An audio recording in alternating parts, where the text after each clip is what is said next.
You've probably heard a lot about Bitcoin lately, whether it's on the news, online, or because your weird mate Steve keeps banging on about how much his is worth. There's a lot of noise and information, and it can be hard to know where to begin. Coin Corner cuts through all the confusion with an easy-to-use site and a friendly customer support team on hand to help. Coin Corner is a quick and easy way to buy Bitcoin in the UK. Visit coincorner.com and enter code FILMBTC at sign up for some free sats or small amounts of Bitcoin to get you started. Coin Corner. The Podfix Network.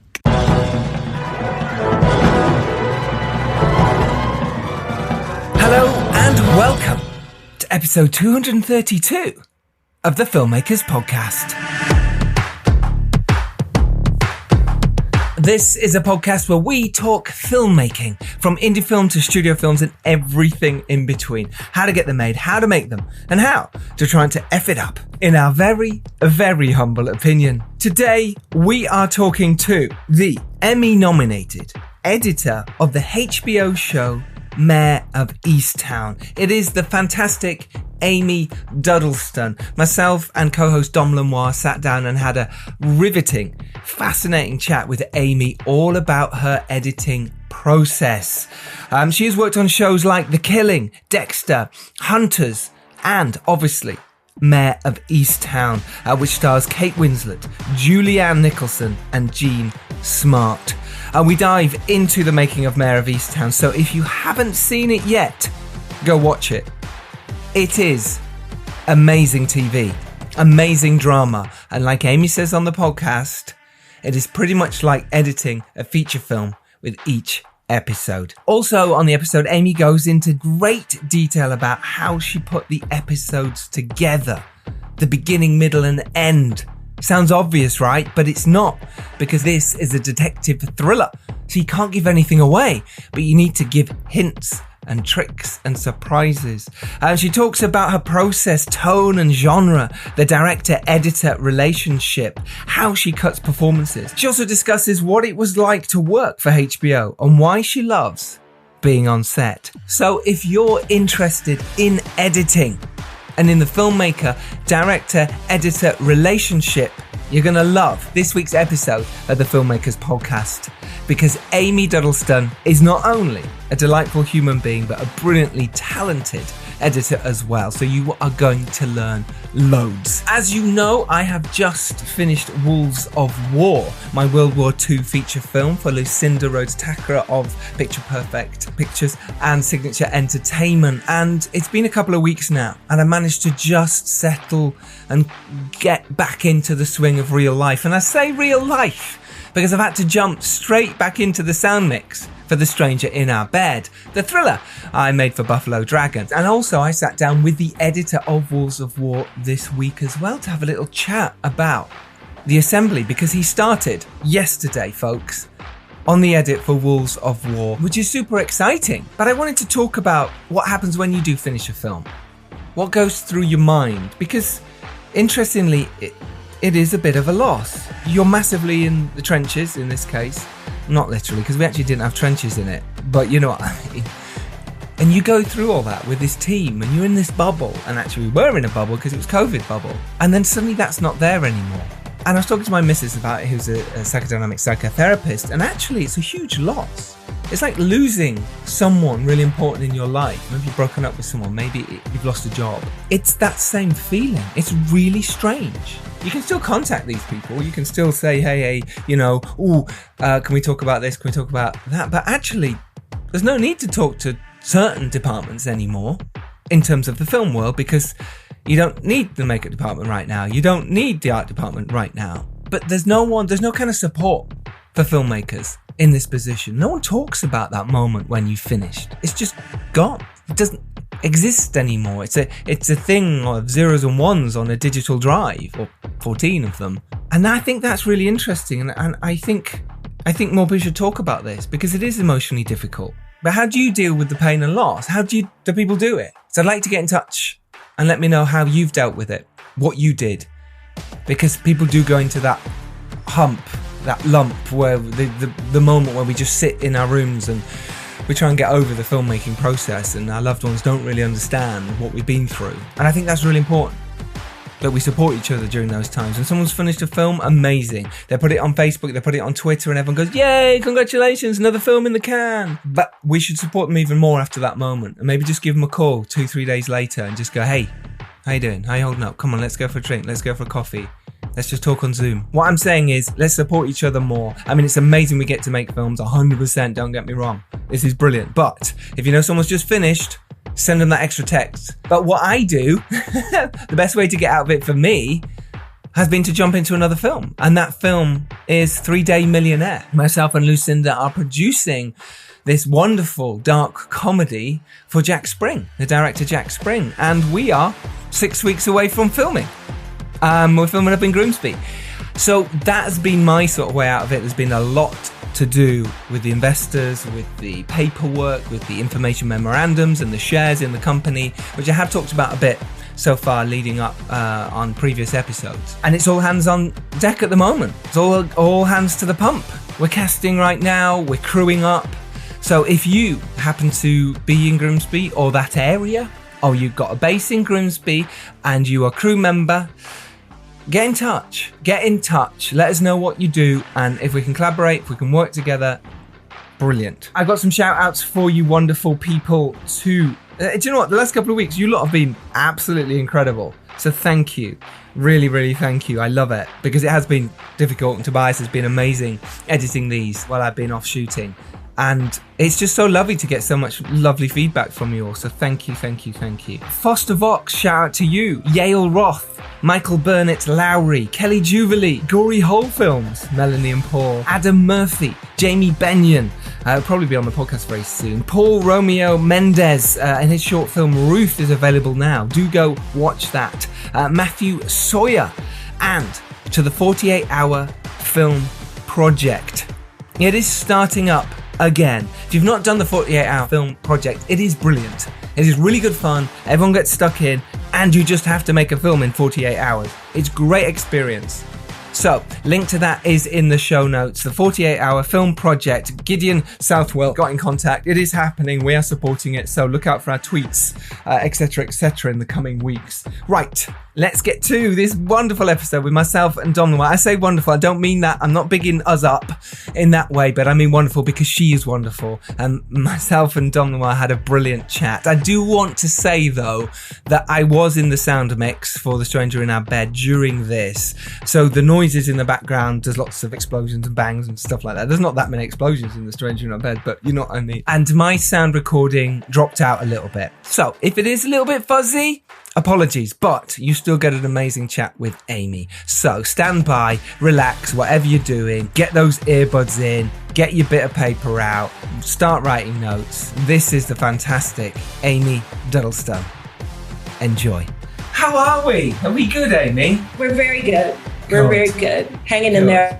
How are you guys? Yeah, I'm good. Happy and healthy. Yeah, I'm pretty good. I've just had a massive stir fry, so I'm got some food contentment. It's good. No stomach grumbles in your microphone. No. Which is always I've sat below the microphone deliberately. Yeah. I hear them. I'm always just like, what the hell? You know, a funny thing I discovered on last film was the lip noise de-smacker, like the lip smacking noise. And I'd never thought about it before. And as soon as you're aware of it, you realize how many actors and people do that lip smack noise. And I spent ages going through and removing half of them, but then you got to leave a couple of them in because they're natural. Yeah, one of those things you can't take them all out, but but it's like everything, like stomach grumbles. I'm like, ooh, this is they must have been close to breaking for lunch, or Well, they've just had lunch. There's lots of little burps, or they just had. Or the detective's not hungry because they've got a lot on their mind. Exactly, yeah. Which is a perfect segue into Mare of Easttown. Mare of Easttown. And it is, do you know what? When we got asked to do this, I was like, absolutely. I love Mare of Easttown. I thought it was fantastic. Oh, good. And was a huge splash in the UK when it landed. What, maybe 3 weeks ago? It was. We were very surprised. Yeah. We were ecstatic. I mean, we figured, Kate Winslet. Well, I think we love HBO and we love detective shows. And we especially love American detective shows, like especially me. I love all the kind of American crime stuff, and I think it was a winning combo. And there was a lot of hype around it. That people are saying, "Have you seen Mare of Easttown? Have you seen Mare of Easttown?" So it was kind of a necessary thing to watch. It definitely was. How did it feel for you then, for it to sort of do this splash? Because you must have been working on it for a while. Literally, it was a long journey for me because I started the job in October of 2019 and we were working, and then it shut down on March 13th. We had 2 more months of shooting left. And luckily HBO kept me on. And so they were like, oh, it'll be like 6 weeks and we're going to come back. And it ended up being 6 months. So because they had cross-boarded the entire show shooting, I had like 7 episodes of varying sizes. And what I started to do was just go back through and re-edit everything. And we did a director's cut and a producer's cut of every episode. And we went through and figured out like, well, are we going to need this scene that you wrote? Or do we need a new scene to go here instead of this thing? And we need to fill these holes. And so it was like this amazing, actually, it was the silver lining of the pandemic that I had the luxury of time to do all of this work, and that we were able to kind of like hone in on what we needed and what was missing to tell the story. So that was great. After the extended editing time that you had because of the pandemic, what were the sort of benefits of that in terms of the story, and maybe some things that you might not have been able to change, but you were glad you were able to? Well, it was really funny because there were certain things that they hadn't shot yet. Like Guy Pearce's character, like Guy Pearce literally arrived on set the day they shut down and had to go back to Australia. Poor guy. So we didn't have like Mare and Richard. So we were kind of like wondering like, how's that going to be when we have that? So we had to be very aware of things like that. Like the pieces that were missing, like it really changed when he showed up and like those scenes started coming in. I was like, oh my God, Mare has an outside life now. But in terms of like some scenes got definitely more intimate. Like stuff with like Siobhan, her daughter, she was supposed to meet this girl that, the character Anne, at a concert that they were all at, and nobody was going to be filming a concert, during the pandemic. So it became a radio station, and we just had to start thinking about like making things smaller. And I really do think like thinking smaller helped our show because it just made it. I mean, it takes place in that little town, and it just made it a lot cozier, Do you think working on documentary had a big influence on your editing and also with Gus Van Sant? Did those kind of, documentary, obviously it's a very different process in the edit. Mostly when I worked in documentary, I was like learning about the machinations of an editing room. And in documentary, it's still very different because the editor is like trying to like create the entire thing there. And that actually seemed more overwhelming to me. I was like, I like scripts. So that really did. I mean, I was like, I don't know if I could ever do this job. I really don't. It's still like super overwhelming to me to think that, you have to like create the entire story and that you have this germ of an idea and you have to go through all of the footage and all of the interviews and all of the stuff. If I had like a million years to do something, it would be great. But I love like scripts and I love a narrative thing. I really am drawn to that. What's your process then when you get, whether it's a script first, which I imagine now it is, but back, what was it that you learnt to do first? Did you go through all the rushes? Did you, do you sort of, what do you pick out? What is the thing that you think, this is going to work? Like I was lucky enough to start back in the film days where we actually screened everything. And, it was like I worked and prepared the dailies every day and then we watched them. And that was a very valuable experience to have because a lot of people don't even like watch their dailies. They just go through it and find all the moments. And so for me, it's like I still go through and watch everything because I learned from Curtis and from Gus. It's like those little things that actors do that make their character special, or just the tiny little moments that you're not going to find if you're just going through script sync and clicking on, lines of dialogue. Yes. That's not going to happen. It's just going through everything and making sure that like you've seen stuff, and it's finding those little moments, No. It really is. And I suppose that when you look through all of the rushes, I mean, I don't know about you, but when I edit, I find it's like it's trying to build this kind of map, and you've got like some access to it, and then there's everything in the background that's sort of sitting in there. And it's when you need to go back and you need to look for something that isn't supposed to go there, but you've remembered it. It's often those little moments, in the off cuts or the angles that you don't think you're going to use that might just turn out incredibly valuable. No, it's true. It's like I was working on this show right after Mare very briefly, but there was a scene that was like missing some stuff, and it was like, where is the stuff I need? And like you go into another bin for another scene, and you're like, oh, I could steal that. So I ended up watching the dailies for this other scene and thinking, okay, well, if I took a little bit of that and, and then I made it work, and it was like, yay.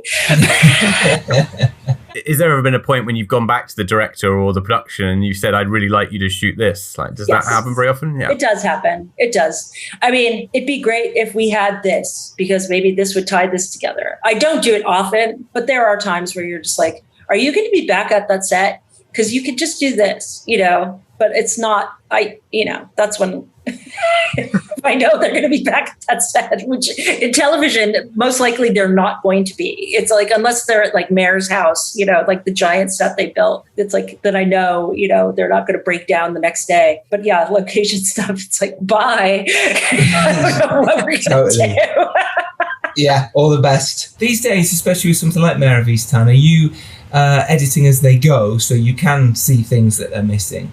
Right. And has that changed from obviously the film days when obviously you just get all the rushes at the end of the day and go, well, at the end of maybe 2 months or 4 months, and then just plonk it on your table and go, all the best? Most of the time I am editing as they go along. I mean, that's usually how I've worked.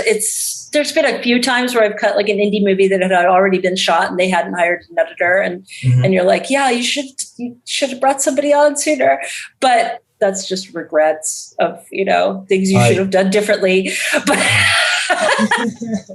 it's trying to save money, and I get it. I mean, I get it. It's not, it's a very big deal. And I've found that often when I have had an assistant editor on set cutting for me, what they have done is, because sometimes looking at those rushes is painful because it's obviously not cut the way you want it to be yet. It's all really eggy. The sound's all over the place. You look at it and you go, oh my God, this is terrible. Please no one see this. But what you will find there is he'll go, or she will go, you haven't got a hand here. You haven't got reverse. You haven't got this. So I find that very useful. But it's cool. That's cool, right? Yeah. But often on low budget indie stuff, it's very hard to afford that. And, you've got to download all the rushes every day, give it to them. And then me as the director, Dom as the director, producer, have to go and watch it. You feel obliged now because someone's sat in a room doing it. And then like Craig Zobel will ask me, the next day, he'll just be like, can you cut that scene together? We have like one more day here and I just need to make sure like it can be horrible. It can be just like use all those shots and see if it works. And, and I'm always happy to do that. So on a show like Mare, you're working for HBO. What's the process with them? Compared to other channels or other projects you've worked with? It's very different. They give you a lot of time to do your work, which is a beautiful thing. And they're very generous with time. So it is different. I mean, it's not television, it's HBO. It's my first show in television was Big Love. And it was an HBO show. And so I had only worked on films and I had never worked in television, and it's so different. Like, the director gets 4 days on an hour-long show to do their cut, and on a half-hour show, it's 2 days. So I was just like, turn it over 2 days after they finish, or like 1 day, and then you work with the director for 4 days, and then it's like you work with the showrunners, and you get a lot more time with them, of course. So that was a little mind-blowing, because that's a DGA thing where you have to, Directors Guild, where they get 4 days. The end part is where you get more time on an HBO show rather than like a regular network show, because it's like the air date hasn't been determined most of the time. and that's kind of what they do. So for Mare, I mean, our time was more up front, like during the pandemic. And then when they got back, when they finally finished shooting in December 2020, and we turned our cut over on Christmas Eve, our editor's cut of all 7 episodes. At midnight on Christmas Eve. Happy Christmas. Really? You're free now. No, it was like, 4 p.m. on Christmas Eve. And then it was like, HBO was kind of like, okay, now because we had all of that time in the back, then they wanted us to kind of speed it up a little. So that was when I brought my friend and coworker, Naomi Filaramo, to kind of help me with the cuts, because they wanted them faster than, normally they would on any HBO show. But because if we turned something over in December, like normally you would have it would have been like June or July that you would have finished. And because we already had they're like, yeah, how about we need the first 5 episodes by, April something. And we're like, March, we can do it. We can do it. We can do this. Yeah, we can do this. Christmas is approaching. But we did it. And really having all of that time, the back end, the front end of shaping the episodes already was a tremendous help. And then all of the Guy Pearce story, a lot of the stuff, that giant scene, the set piece in episode 5, that was something that they shot when they came back. So there were a lot of big pieces. Ryan's confession at the end, that was a giant thing that they hadn't shot yet. So there were a few big things that needed to be addressed, but everything else was pretty solid. Well, let's talk about how you weave in something like this then, because I imagine the scripts come fully formed and the brilliant writers have spent a long time developing it, making sure that the audience has the little hints here and there. But as we all know, in the edit is when you go, that hint's too obvious, or there isn't a big enough hint here, right? How do you then, as the editor, when you've got all this footage and you've got all the episodes potentially, or at least 3 or 4, how do you then start thinking about weaving it in and putting your mind onto it and your magic as the editor? Well, it's really funny because I tried to approach it as I'm an audience member. So one of the things, you're especially when you're telling a mystery, it's like if you're ahead of the detective, the main character, you cannot get too far ahead of her. It was always kind of, you always have to keep that in mind. Our little, the big cliffhanger things at the end, that was, Mare's going to find out, as soon as you come back to the next episode, she's going to find out pretty quickly after that information. So we'd kind of leave bigger things towards the end of episodes, because if we got ahead of Mare, it's then you've solved the crime and totally. Yeah. Where's the fun in that? Yeah, absolutely. So it is a tricky thing, doing a detective story. And luckily I had experience working on those. That was not a thing. But the thing with Mare was weaving the emotional drama in with the whodunit. And so the balance of all of those, that became our thing. We kind of, and I've said this in other interviews, that we did approach it more as a family drama with a murder mystery thrown into it.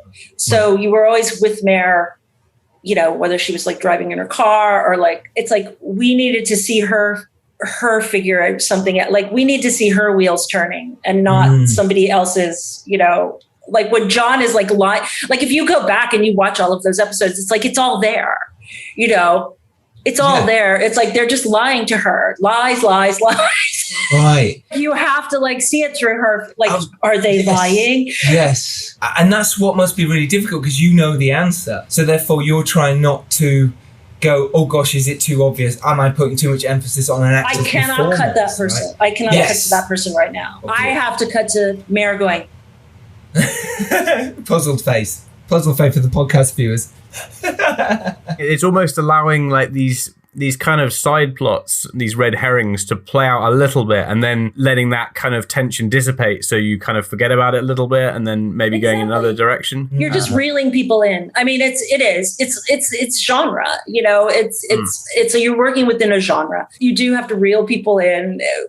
And our show had a lot of reeling people in with like fishing, like Dylan and like all of that stuff where you're like, where's this going? And it kind of didn't go anywhere. And I loved it. Me and my missus and watched it. And the thing is, and at one point, it must have been episode 5 or 6, we went, well, who else could it be? You get to that point of going, who else could it be? And neither of us guessed. And I think, and not to spoil it here, and I don't think we should, if you haven't watched it yet, honestly, you really need to watch this amazing show. But if you have, you'll understand what we're talking about. I did not get that twist. You know, there was so many other amazing twists in there as well that you sort of played with. And I love the stuff with the shirt. You saw the guy's shirt in a shot earlier, and this isn't revealing anything because it's a sort of a semi-spoiler halfway through.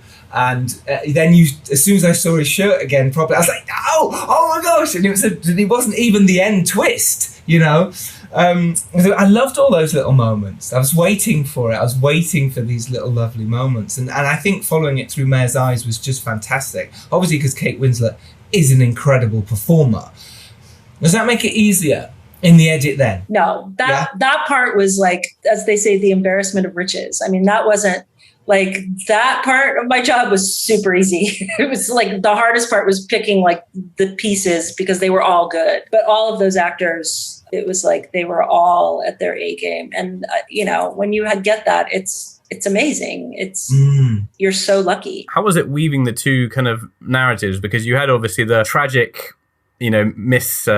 misadventure kind of storyline that I think is for a show to be really memorable. Having a straight out villain without that kind of counter tragedy side doesn't quite leave you with the same emotional punch. But then you also had the sort of element of the more traditional FBI killer sort of running through as well. So it was really interesting how you balanced those two. But I mean, how did that kind of play in your mind when you were editing it? Like Mare's story for me was really the show, and so when you had like the cop elements, it was all kind of grounded through her. So I do feel like, Zabel was kind of like a tool because he was obviously attracted to her in so many ways of just like, she's a tremendous cop, she's interesting to me, like blah, blah, blah, and he had his own secrets, just their whole thing. But it's like, but they wanted to do their job and they wanted to figure this out. And for Mare, it's like she'd made like a series of really bad choices. So she was kind of like she'd gone rogue, but Zabel was she's following Zabel now because, but he's kind of following her. So, it was a tricky balance because, and then in episode 5, we have that giant set piece that is the homage to like Silence of the Lambs. That our show was not like that at all. So we are introducing this element like suddenly of like peril when we finally got the dailies for that was crazy. And that was an interesting one for pacing as well, because you kind of mixed the really, because often when you have someone die, that they sort of linger it out. And often it's a lot more shocking when it is just quick. And I think you managed to get the balance, very well between it feeling satisfying and also feeling a bit of a shock in a way. It is. It was shocking. And also, when we first cut it together, it was very long because, it was like he thought, she was going to be downstairs hiding somewhere, and like, no, she's upstairs. But also, he's kind of figured this out very quickly, especially when she sees the video, like all of those elements. So what I tried to avoid a little bit was the woman in peril thing. It's like, it's like there were 3 women in that attic at that point. They were all in peril. That's true. You didn't want because our show wasn't that, really. I wanted to avoid all of those cliches. And so we needed Mare to outsmart this guy sooner than later, but you really weren't sure how the hell she was going to do it. So that just became kind of like the focus of how are we going to do this sooner than later. It's like she had her phone still, but she was injured, so just like all of those elements, it took a while to put that sequence together. That was like our giant set piece. And it was such a huge moment in the TV series itself. But then you're also up against a time limit here. In a movie, you can go, well, let's just push this a bit further. No, you can't have it 17 minutes long. No. You need it to be like, 8 minutes long. It's got to fit the ad breaks, right? It's got to fit the end of the thing. And this was the end of this episode. So are you finding that you do cut out a little bit earlier, and are you sticking very much to the script, or at this point you've it's an action scene and peril scene, so therefore you can play? What's your process there, and how much kickback do you have with someone like HBO, for example? Well, it was funny because we submitted it to them kind of longish, and they were like, we knew that they were going to say keep trying, but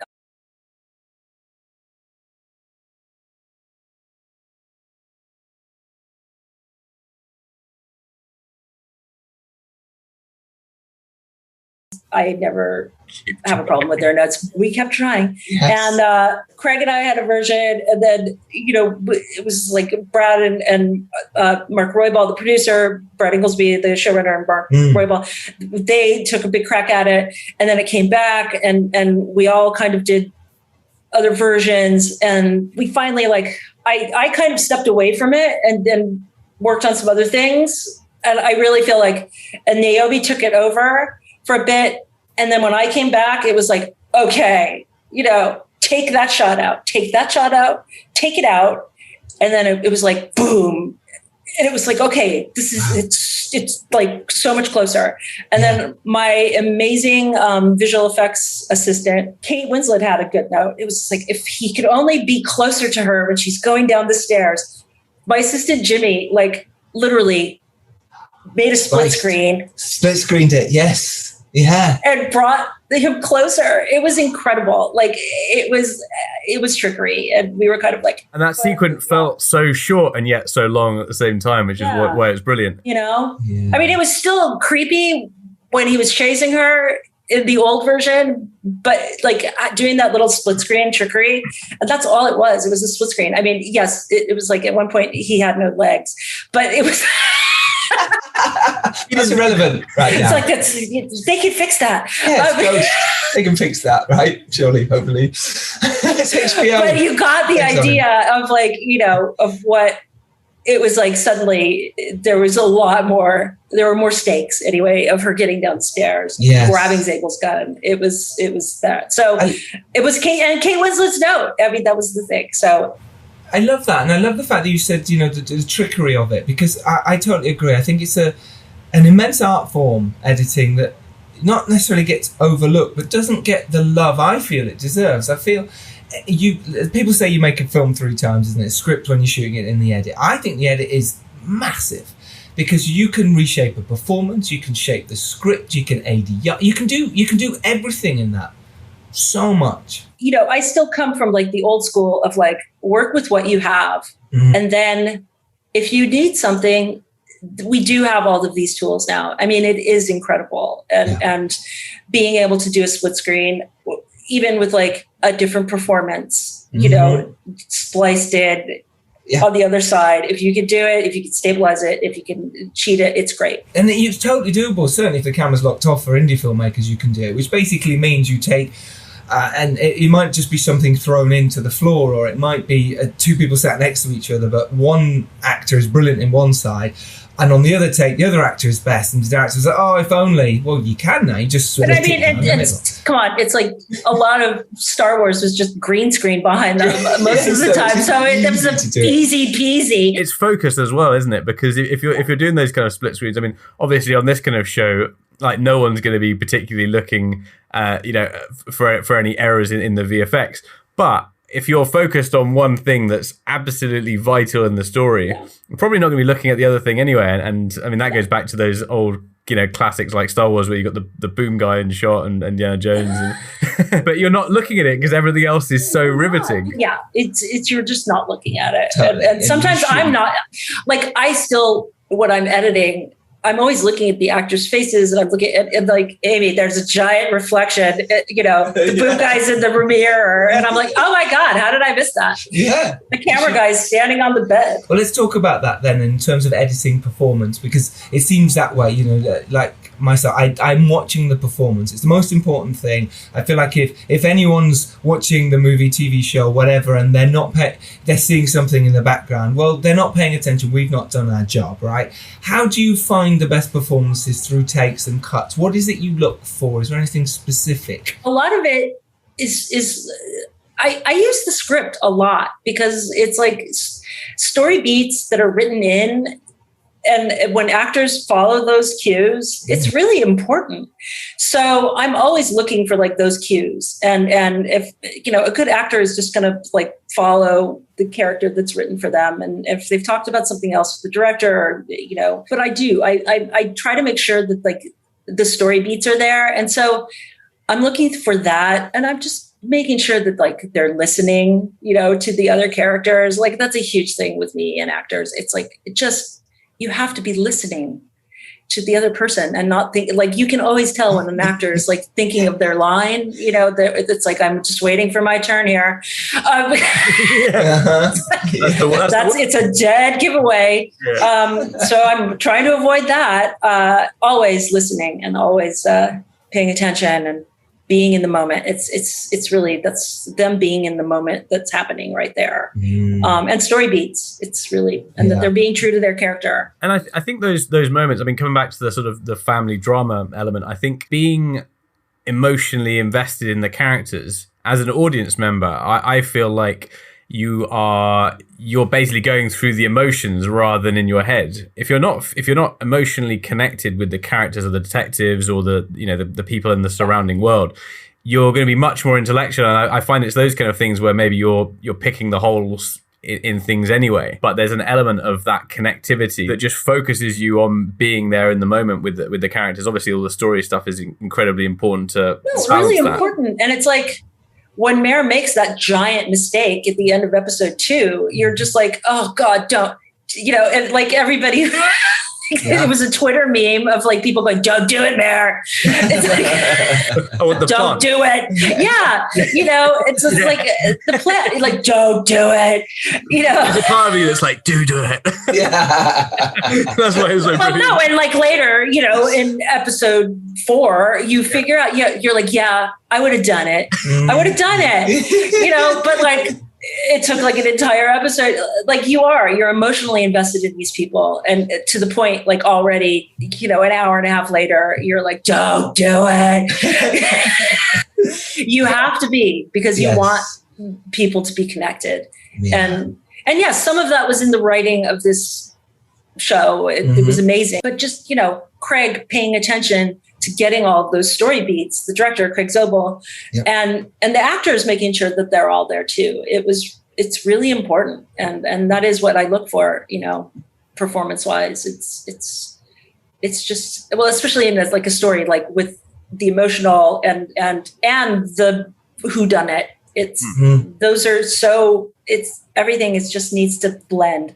So, yes, and it did. And the relationship you got between the mother as well, Jean Smart and Kate Winslet, just that relationship. And I think everyone took a lot away from that, the hatred and the simmering pain, but yet the love. And I think that was beautiful. I think, because like we've talked about a little bit in terms of the end of a lot of these sort of detective shows, well, the end can literally be a bit of an anticlimax. It can be what, really? But what was great about this, and Dom touched on it earlier, was that family relationships and those real tight-knit bits that keep you going. And it doesn't matter if it's a little bit fluffy or whatever, because you've invested. How do you work on things like that then to make sure there's not too much hate or too much love? How do you balance that? I mean, there was a lot of like humor that I worked really hard to make sure was there. It was in the scripts and we needed to make sure that it came out in, like, especially the mother-daughter relationship. It's your relationship with your parents is always just like, it's comedy and tragedy. So it's so just making sure, that you understood, like, why is this woman here? It's like, okay, well, she moved in, when the son died and she needed help taking care of another person. And she, Mare resents the fact that like her mother had to like come in and help her. But she's also grateful that her mother is there to help her. But she's just going to still keep calling. It's like making sure that you can kind of see like their whole situation, just like the nudging that goes on with like, you could have done it like this. Well, you just need to, shut up. I was tasked with like finding all of the humor and bringing that out and bringing it to the surface, because it did make our show different. I mean, there were some really funny moments in between all of the sadness and the mystery and everything. It was like, these people are human beings, and it's yeah. And I love all that. And I think that's, obviously deserved Emmy nomination here. And I think things like that are why. They're the reason. Because you could have easily cut those out. You go, oh, she's just walking across the yard. Oh, come on. But that's why the comedy elements of something like this really gave it the edge. Why everyone talked about Mare of Easttown. Why there was memes saying, don't do it, Mare, Right, like the memes, I was like, oh, they're responding to the humor in our show, of her like eating the sandwich. Like, yeah, she just went all out. It was not like she didn't, Kate Winslet embraced eating the sandwich in the car, wherever. And totally. And I think that what people love as well is the fact that she didn't, and she made a point of saying, no, don't airbrush me. No, I want to be this person. Let's not make her not what she is. She is this person. And again, that's why we loved her. And I think that's why we all really believed in her and what she was doing. We really wanted her to be back on the force again. And there were takes where like she wasn't talking with her mouth full, and it's like, oh, you could have chosen those. And at one point I probably did, and then I was like, wait a minute. It's like the one where she's talking with her mouth full is disgusting and hilarious. Funny. It's just funny. And so I was like, I'm putting this in. I'm not cutting away from, her talking with like, but I think that's what makes something like this fantastic. And I think we should all embrace that, moving forward with it. Yeah. It's relatable. It's like, who hasn't just like burst out in anger at somebody when your mouth is full of food? Like, exactly.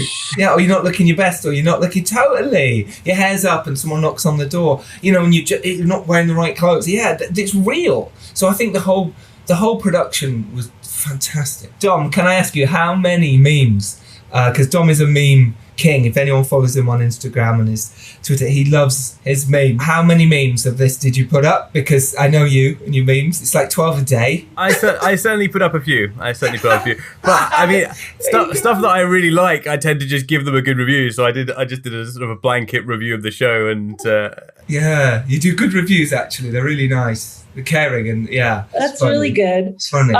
No, when we were working on this show, I mean, we never, we're just like plowing ahead. We never thought, when you're working, you just hope people are going to watch it and like tune in every week and hope they like it. We never thought that like Katie Couric from the Today Show would be like tweeting about HBO, breaking down the finale, the night of the finale, like when HBO was overwhelmed here in the United States. It's like it shut down, like it broke, like the server just shut down. Wow. It broke. There were so many people watching it. Oh my gosh, I didn't know that. Wow, you broke so HBO. Twitter was like, we broke HBO. Yes! And Twitter just became like this giant like grumble fest of like, gosh darn it. Gosh darn it. HBO Max is HBO Min. It's like HBO maxed out. Yeah, HBO maxed out. And I texted like Craig Zobel, the director, Katie Couric, going, I cannot get my HBO to work. And he was like, did you ever at any point when we were working on the show think that like people would be doing this? And I was like, no. So I'm just so grateful for everybody's response to the show. I can't get over it. I mean, I'm still shocked that I got like 2 Emmy nominations. Do you feel like now that you're working on a lot of these HBO shows, is there still the interest to go to film? Are you keen to mix it up still? Always. I would love to work on a feature. It would be so much fun just to kind of switch gears and do something a little more, I mean, working on Mare was kind of like working on, because I edited all the episodes, and it's a lot. I mean, each ep must feel like a feature. It feels like you've done 7 features. It was, and with one director, and so that was like working on a feature. So that was kind of a nice feeling, and oh yeah, it would be nice just to work with one director again, and that would be good. And what about that then, in terms of working with directors, and what should directors bring to an editor, and what should an editor bring to a director, I suppose? What tips? Oh gosh, I don't know. I mean, like we talked before, it's like following the story beats. It's just so important, And yes, bringing like your personal style to something is very important. Like whether it's the camera moving, or whether it's like these, tableau of like whatever how you like to frame shots. It's just making sure that you can seeing the actors is really important. Like I know a lot of people love wide shots, and wide shots are really important and good, but like seeing the cogs turning in an actor's head it is tricky, like knowing what pieces you need, because it's like when you're on the set, it's a totally different thing. And check that monitor and check that you're kind of figuring out what's going on, because it is important to have that. It's important to kind of see it wash over people. And that extra moment of embarrassment or difficulty in asking for another take on set is always worth it for covering yourself in the edit, because that's always a lot worse. If you think you have it, fine, but like just make sure. I'm so empathetic to people, like, because I know the restrictions of time and it's definitely like space. It's like I can tell when like a set is super tiny, and like you only have like so much room to like move around, and to flip a camera around would be like a giant like lighting setup. So I fully understand, and that's when I try to work with like all of the limitations, because they do exist. It's like you can't turn the camera around sometimes. You just can't. It's like, no, there's a highway back there, and no, there's this, and I get it. So it's like I do try to work within the limitations of what was happening, because it's there is that too. It's like your editor's jobs are tricky. Do you like to get to set as much as you can? I do. I did go to Easttown. I did a couple times. It was amazing seeing those neighborhoods and seeing that town was really informative to me. And just seeing like being in Mare's house on that set. They built a stage, they had a stage, and just knowing like where everything is, it was fun. But especially for Mare of Easttown, it was just knowing how like the people talk. It was a huge thing. The dialect in that county in Pennsylvania, it's different than like the rest of the state. And so there are certain things, and my assistant and we went to some bars and like, observed like people and listened to, what music were they listening to. And sometimes it was kind of stuck in the early 2000s and the 90s. And so we did kind of work a lot of that into the show. And that worked nicely in the scripts, sort of talking about past high school and musical references. But I mean, one thing I did really like about it, and I suppose maybe it's different if you're in America, but America is such a drastically big place to us. And there's so many shows that don't really go into sort of specific suburbs and areas. And something about, this, just as like with the first season of True Detective, they had an incredibly distinctive visual landscape that added, was like another character in the film. And I think you did a very good job of sort of creating somewhere that felt very unique and that I hadn't really seen in film before. Well, that was Brad Inglesby, who wrote the show and grew up in these towns. Like he grew up in a town called Berwyn, PA, which is not very far from like where Mare lived. And it was very important for him to have like the town set up, like right, like the first shot of like the electrical plant and all of those little places and the woods and all of it was very, very important to him that we create that sense of place, because that to him was the story. It takes place here. And yeah, I've worked on plenty of things where it's like, it's supposed to be Chicago, but they're shooting in New Orleans. And Liverpool. Exactly. And it feels generic, doesn't it? It does. It just ends up feeling generic. And you really do make an effort to kind of ground yourself. I mean, in that place, because it's really important. Like the rain, the constant rain was there, and that was it. It felt real. And the coastal vibe and some of the, when they go on a trip and, they get the ferry and those kind of things, it makes a big difference. Exactly. It's huge.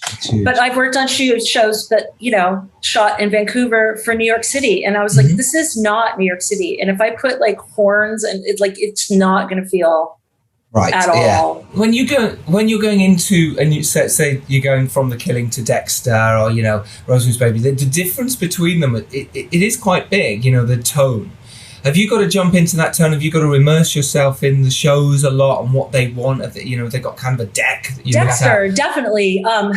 Because I came in on like season 7, and I wasn't like a huge fan of the show when it started, because I think we just had our kid and I was like, ew, gross. Yeah. Murdery people. And I love Michael C. Hall, but I was just like, I don't need to watch this. And so I came back to it later, and I did have to immerse myself into the world of Dexter, and like the way it's extremely, everything is in his POV. Even if it's like, it's seen that he's not in, it's still in his point of view. So, because his voiceover is going to pop up like whenever. So that was a really tricky show to edit, just in terms of that, because that was my directive. It's like, everything is in Dexter's point of view. And I'm like, okay, okay, all right. And then you're like, shit. So when I first got to that show, it was really interesting, because my first day of dailies, it was so fast. It was like a giant scene with Jennifer Carpenter and Michael C. Hall, and it was like 4 pages long, like maybe even 6 pages long, and it was opening like an episode where she had just discovered that he was the Bay Harbor butcher and all of this stuff, and and I was like, I had like 3 hours of dailies or something for that scene, and I was just like watching it. And I couldn't like stop watching. And I was like, I need to edit something. It was like so compelling. But then it was like, once I started, it was like, okay, I get it. And then, the rhythms of the show are a certain thing. And then my assistant came in and helped me and put in some music, which definitely helped. And I'll never forget like turning that episode over to the producers. They were like, wow, you really got this show. For somebody who just like edited the show for the first time, I was like, well, I did have 6 seasons to kind of catch up on, go back, like follow.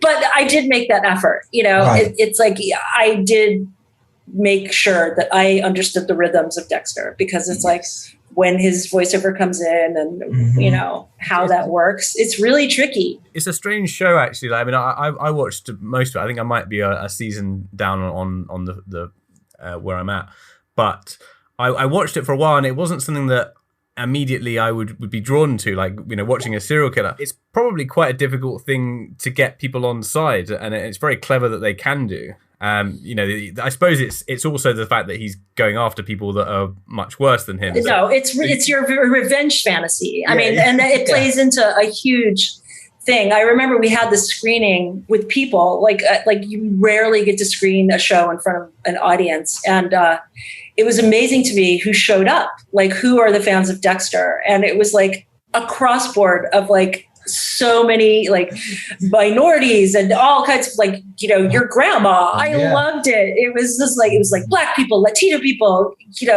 your old grandma watching it, like kids. It's like everybody responds to that. Yeah. Because it must be difficult to jump from show to show sometimes, when you're just doing one episode or whatever. How do you deal with, you've got your director they really care about their episode, and then you've got the showrunner who cares about the whole arc of everything.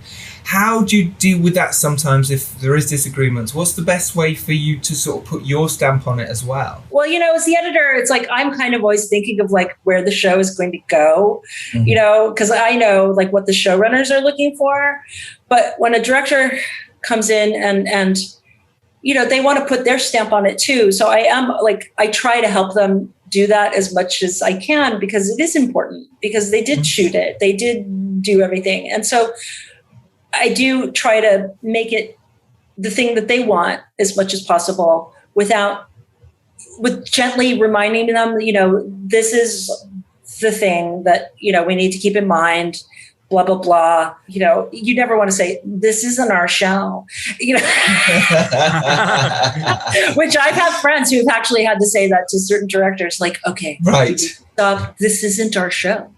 But if you continue down this road, none of your episode is going to be what you're envisioning right now. So you do kind of have that. But I do try to be like, incorporate the director's intention, and you do it. I mean, you can see the way things are filmed and the way they frame certain things. And so I try to keep that as much as possible. And that is how, you do put your stamp on it as a director. It's like, you try to keep in the spirit of the show. If you haven't shot the pilot or the second episode, it's like a show like Hunters was so funny because it completely changed in episode 2, like the way it was shot. It was like a Swedish movie, the first episode, and then it turned into a Tarantino movie, the second episode. So, and that show kind of followed the second episode, which I edited throughout the series, the rest of the series. And then, so that was tricky. I mean, it suddenly became this other thing. Yeah, because you're creating the show. You're suddenly going, oh, well, we need to change it up because the showrunner or director. No, but it's like, but Jonah had made, like in Hunters, it's like Jonah had made this decision, and so after you framed like everything that like Afonso, directed and told the story of like, there are Nazi hunters in America and there are Nazis in America. It's like the whole thing was going to shift and become this other thing where they're the hunters and they're the, the superhero Jewish people of 1970s. So, but amazing to see Al Pacino, I imagine, and see his rushes and see his work, and his process must have been incredible. His process was insane. Yeah, I can imagine it was. He stays in character, does the whole time. Oh God, right, wow. But only sometimes, like he'll stay in character with his accent, but then he just kind of like he's like Al Pacino with a Polish accent, right? Like, cracking wise, like I love that. Okay, telling like fart jokes with the Polish accent. And you, like I said, your career has gone in this wonder. Doing all this stuff that you've done with Gus Van Sant, moving on, to now Craig Zabel, and where your career is going is wonderful, and it's a huge testament to someone who's just kept going and being in that mindset of, well, this is what I love, and I'm going to do it. And like I say, the success is absolutely deserved. So honestly, thank you so much. Thank you. Mare of Easttown is an absolute delight. I loved it so much. I really, really did. I was so excited for the next episode. And I think in the UK they did that, as far as I remember, Dom, is that right? They did 2 episodes in a row and then you had to wait a little bit for the next 2. They had to wait for the next 2. Oh my God. Yeah, it was really frustrating and annoying when you just want to binge it all in one go. And you're like, I was like, but it would have been so much different if you'd binged it. Because I had friends who were just texting me like, I just want to watch the next one. And I'm like, you won't. It's not. You will not be satisfied if you watch it. You're because right. My friends who've like binged it, they missed out on the fun train. Yes, and there was a fun train in the UK. It was that fun train of everyone talking about it and memeing about it. You've got Instagram, Amy, haven't you? Tell everyone. Phantom Frame. PhantomFrame. FRAME. I love that. Nice. Yeah, it's good. From editing on the Avid and leaving pieces of frames and. Oh, that's beautiful. It's like I'll take a big chunk out and I've left like a piece of like something, and then you're going through and it's like, what the fuck was that? It's a Phantom Frame. Phantom Frame. I'm not gonna lie, it sounds like a superhero name. It does. The editing Is this superhero. Your moonlighting? Yeah, that's a Phantom Frame. Listen, thank you so much. This has been Thank amazing. you. Yes, absolutely. I love chatting with you guys. It was great. Oh, it was so much fun. And thank you. You've done such incredible shows. Absolutely amazing. Honestly, Mare of Easttown is out now. Go watch it. Go seek it out wherever you are in around the world. It is absolutely delightful. And I like Amy, if you're lucky enough to rise up and do well, it is your duty to send the elevator back down. We will see you all next Tuesday, as always. Dom, tell everyone your Instagram so they can look at your memes. Go on. Direct Dom Lenoir or Dom Lenoir on Instagram, Facebook, Twitter, etc. There you go. You can follow us at Filmmakers Pod on Twitter, or the Filmmakers Podcast on Instagram. Thank you again, Amy. This has been amazing. Thank you so much. Take care, everyone. Bye. Bye. Bye-bye.